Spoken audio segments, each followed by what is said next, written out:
Good evening. We're back with Matthew chapter 22, story of the great feast. Jesus told them several other stories to illustrate the kingdom. He said, "The kingdom of heaven can be illustrated by the story of the king who prepared a great wedding feast for his son. Many guests were invited, and when the banquet was ready, he sent his servants to notify them that it was time to come. But they all refused. So he sent other servants to tell them, 'The feast has been prepared and the choice meats have been cooked. Everything is ready. Hurry.'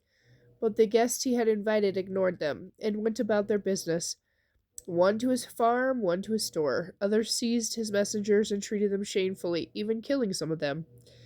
Then the king became furious. He sent out his army to destroy the murderers and burn their city.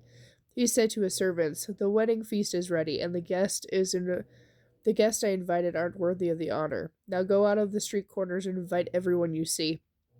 So the servants brought in everyone they could find, good and bad alike, and the banquet hall was filled with guests.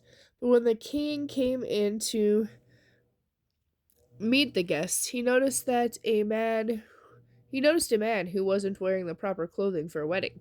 'Friend,' he asked, 'how is it that you are here without wedding clothes?' And the man had no reply. Then the king said to his aides, 'Bind him hand and foot, and throw him into the outer darkness, where there is weeping and gnashing of feet. For many are called, but few are chosen.'"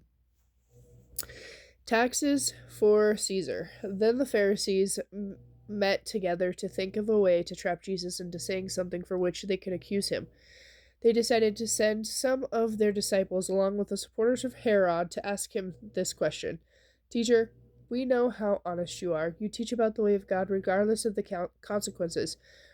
You are impartial and don't play favorites. Now tell us, what do you think about this? Is it right to pay taxes to the Roman government or not?" But Jesus knew their evil motives. "You hypocrites," he said. "Whom are you trying to fool with your trick questions?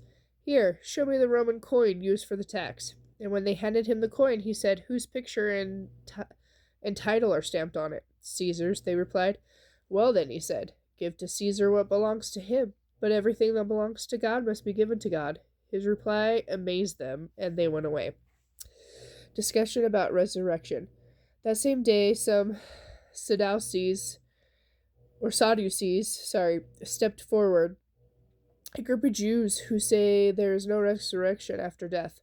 They posed this question: "Teacher, Moses said, if a man dies without children, his brother should marry the widow and have a child who will be his brother's heir. Well, there were 7 brothers. The oldest married and then died without children.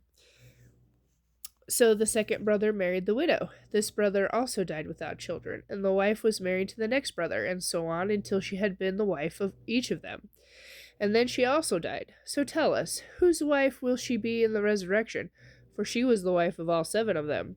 Jesus replied, "Your problem is that you don't know the scriptures, and you don't know the power of God. For when the dead arise, they won't be married. They will be like all the angels in heaven. But now, as to whether there will be a resurrection of the dead, haven't you ever read about this in the scriptures? Long after Abraham, Isaac, and Jacob had died, God said, 'I am the God of Abraham, the God of Isaac, and the God of Jacob.' So he is the God of the living, not the dead." When the crowds heard him, they were impressed with his teaching.